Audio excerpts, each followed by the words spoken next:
만복의 근원 하나님, 온 백성 찬송 드리고 저 천사여 찬송하세. 찬송 성부 성자 성령.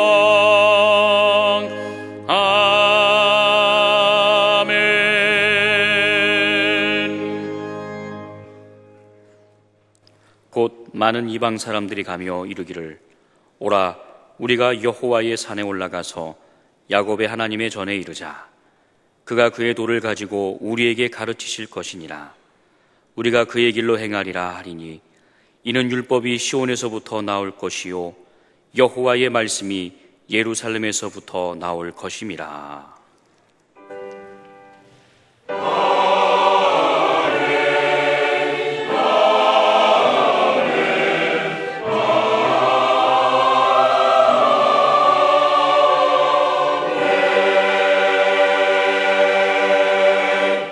이 시간 하나님께서 우리에게 주시는 구약의 말씀은 이사야 11장 10절입니다. 제가 보는 성경으로는 981쪽입니다. 이사야 11장 10절입니다.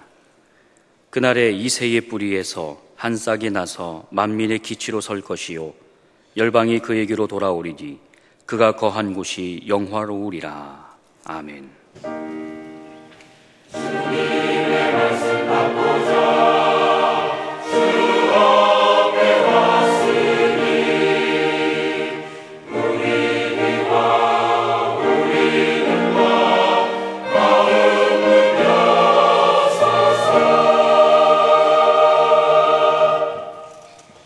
하나님께서 우리에게 주시는 신약의 말씀은 사도행전 5장 40절부터 42절까지입니다. 제가 보는 성경으로는 195쪽입니다. 사도행전 5장 40절부터 42절까지입니다. 그들이 옳게 여겨 사도들을 불러들여 채찍질하며 예수의 이름으로 말하는 것을 금하고 놓으니 사도들은 그 이름을 위하여 능욕받는 일에 합당한 자로 여기심을 기뻐하면서 공회 앞을 떠나니라.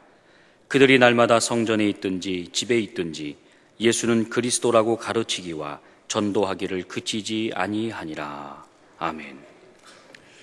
본문을 선택하려는데 조금 길어서 앞에 부분은 생략했더랬습니다. 오늘의 신약 본문 바로 앞에 있는 사도행전 5장 33절부터 39절을 보시면 그들이 듣고 크게 노하여 사도들을 없이하고자 할세. 바리새인 가말리엘은 율법 교사로 모든 백성에게 존경을 받는 자라. 공회 중에 일어나 명하여 사도들을 잠깐 밖에 나가게 하고 말하되 이스라엘 사람들아 너희가 이 사람들에게 대하여 어떻게 하려는지 조심하라. 이전에 드다가 일어나 스스로 선전하며 사람이 약 400명이나 따르더니 그가 죽임을 당함에 따르던 모든 사람들이 흩어져 없어졌고 그 후 호족할 때에 갈릴리의 유다가 일어나 백성을 꾀어 따르게 하다가 그도 망한즉 따르던 모든 사람들이 흩어졌느니라. 이제 내가 너희에게 말하노니 이 사람들을 상관하지 말고 버려두라. 이 사상과 이 소행이 사람으로부터 났으면 무너질 것이요 만일 하나님께로부터 났으면 너희가 그들을 무너뜨릴 수 없겠고 도리어 하나님을 대적하는 자가 될까 하노라 하니. 초기 교회 사도들이 열심히 전도하다가 붙잡히고 유대인들은 그들을 없애버리려 했는데 공회 의원인 바리새인 가말리엘의 말을 들어보니 수긍 안 할 수가 없었습니다. 진리인지 아닌지는 시간이 지나면 판명나는 법입니다. 가령 한때 공산주의가 굉장했더랬어요. 그리고 세계를 공산화하자. 그러기 위해서는 혁명을 하고 그러기 위해서는 많은 사람이 숙청을 당하고 그러면서라도 세계를 공산화하자. 다 같이 잘 살자는 제도 얼마나 좋으냐. 그러면서 세계 각국으로 막 퍼져나갔어요. 2차 대전 이후에 독립한 나라 중에서 사회주의 또는 공산주의를 취택하지 아니한 나라는 없습니다. 우리나라 하나 그걸 선택하지 않았는데 우리나라는 발전했고 나머지 나라는 잘 못됐어요. 밝혀졌습니다. 사이비 또는 이단이 막 극성 부리고 한참 야단을 할 때 보면 이거 그것으로 말미암아 세상이 막 뒤집힐 것 같은데 조금만 있으면 알 수 있습니다.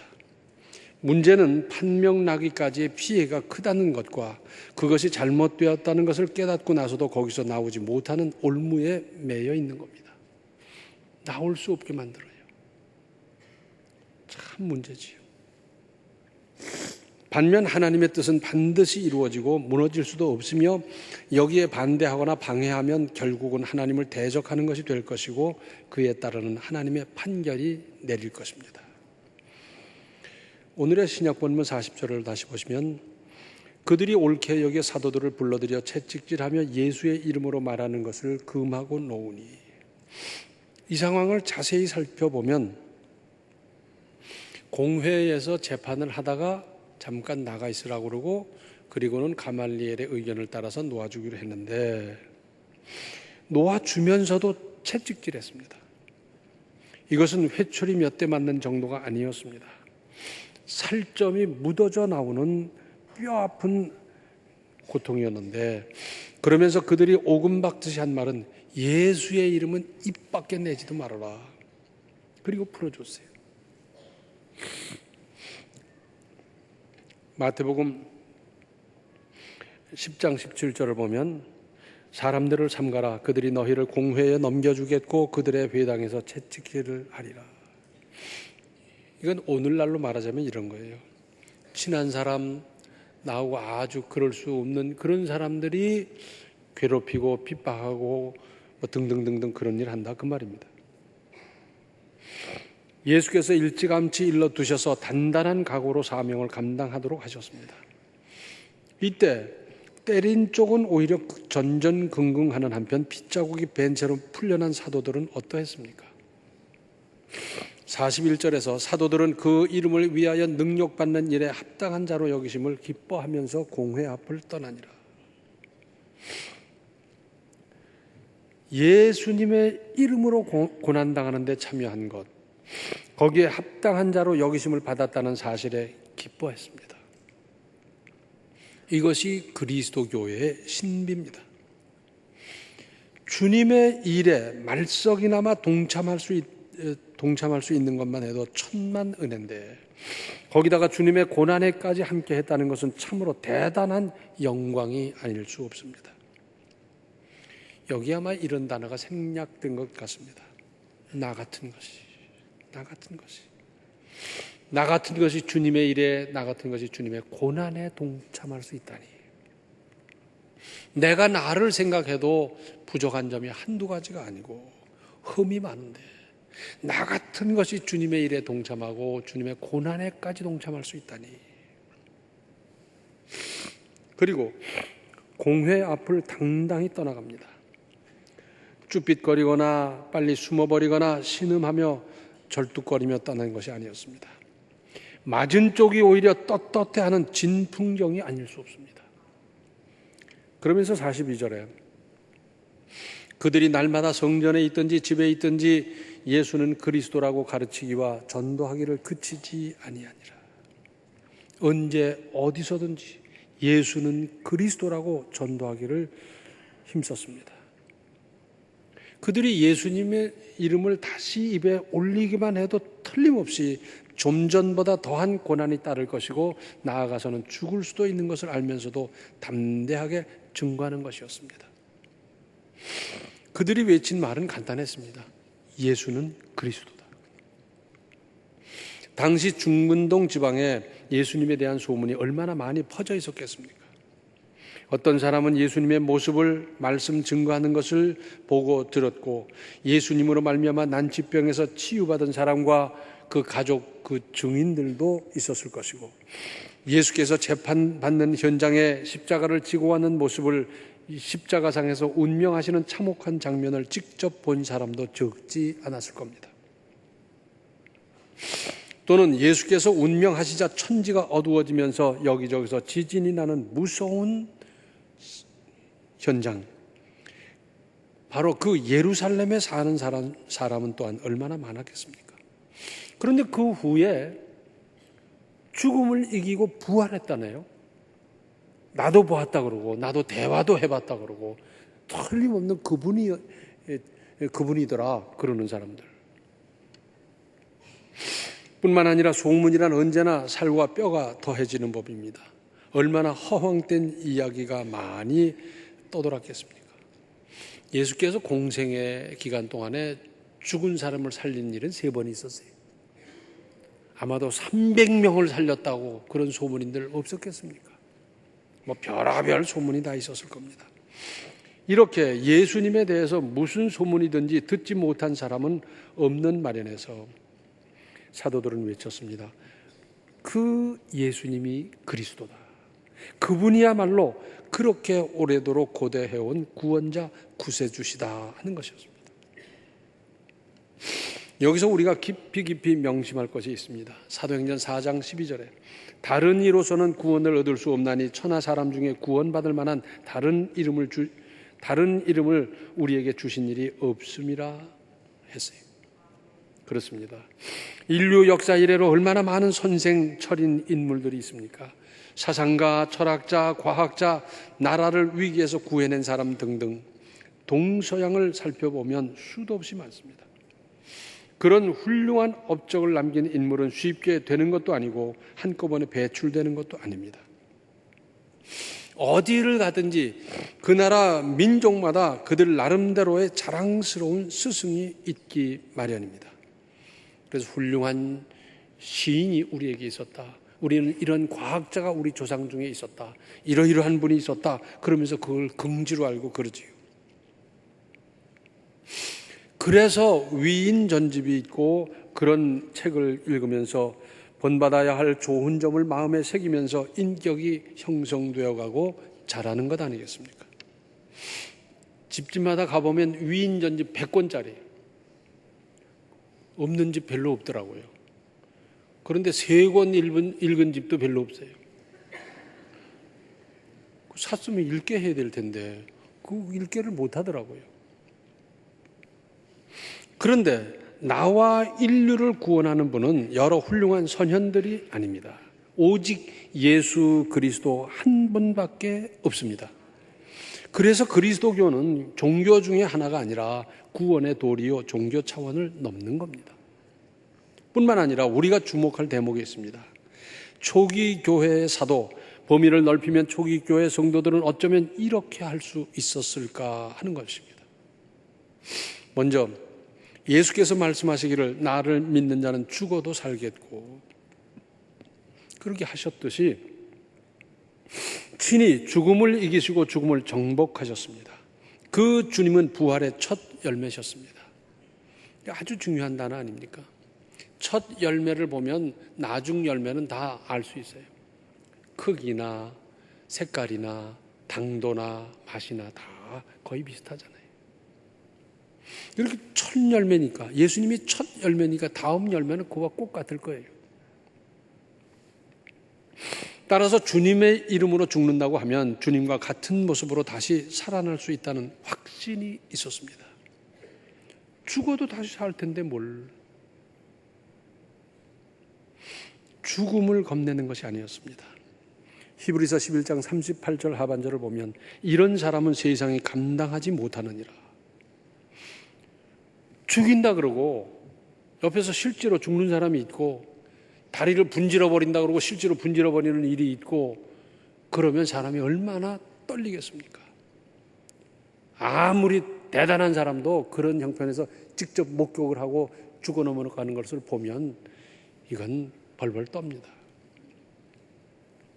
그런데 예수 이름을 말하면 또 잡혀 들어갈 것이고 또 고난당하고 죽을지도 모르는데 또 그 위협을 실제로 받았는데 위협이 먹히질 않는 겁니다.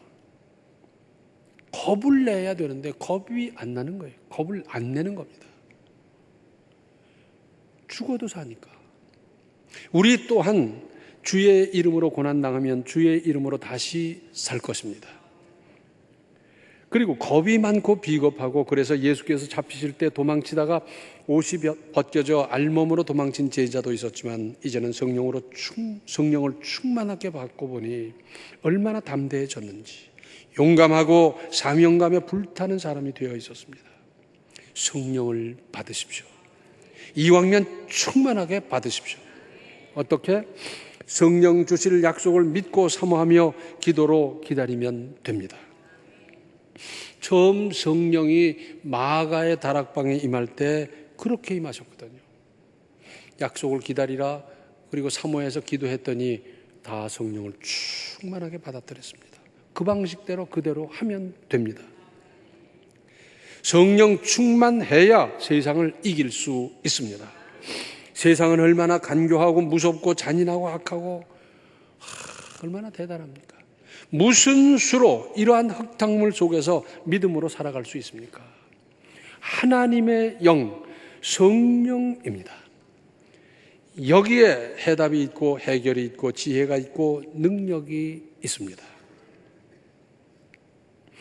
성령을 통해서 구원의 도리를 확실하게 깨닫고 보니 엉뚱한 길로 달려가는 사람을 그냥 볼 수가 없었습니다. 그게 아닌데, 그 길이 아닌데, 그런 곳에 그렇게 시간과 물자, 정성을 쏟아부을 일이 아닌데, 그런 사람이 우리 주변에 얼마나 많은지, 얼마나 안타까운지. 전에 어떤 분이 다른 종교에 20년 열심히 했던 분이 있어요. 그분이 그래요. 얼마나 20년이 아까운지. 정성을 얼마나 많이 쏟아부었고, 물질을 얼마나 많이 쏟아부었고, 시간을 공을 들인 게 얼마나 많은데 그 20년이 이제 그리스도교 은혜를 깨닫고 보니까 그렇게 아까울 수 없더라는 겁니다. 그것을 이쪽에 쏟아부었더라면 얼마나 큰 역사가 나타났을 텐데, 구원도 없는 거기다 그렇게 정성을 들인 것, 아까워 죽겠다 그래요. 다른 길로 가고 있는데 그 길이 아닌데 그냥 두시겠어요? 그리고 예수님이 지상에서 남기신 마지막 말씀, 내 증인이 되리라 하셨지 않습니까? 그 말씀을 상기했을 것입니다. 부모님 속만 썩이던 청개구리도 부모님의 유언을 듣는다 하지 않습니까? 예수님을 따라다니면서 건성으로 듣던 말씀이 성령의 조명을 받아 새록새록 생각나고 있었습니다. 아, 그때 한 말씀이 이거였구나. 왜 그때는 내가 이렇게 깨닫지 못했을까? 성령을 받지 못했기 때문에 못 깨달은 거예요. 근데 성령을 충만하게 받고 봤더니 그때 그 말씀이 이거다. 하나하나 깨달아지는데, 특별히 예수님의 마지막 말씀을 어떻게 소홀히 할 수 있었겠습니까? 사도행전 1장 8절 말씀, 오직 성령이 너희에게 임하시면 너희가 권능을 받고 예루살렘과 온 유대와 사마리아와 땅 끝까지 이르러 내 증인이 되리라.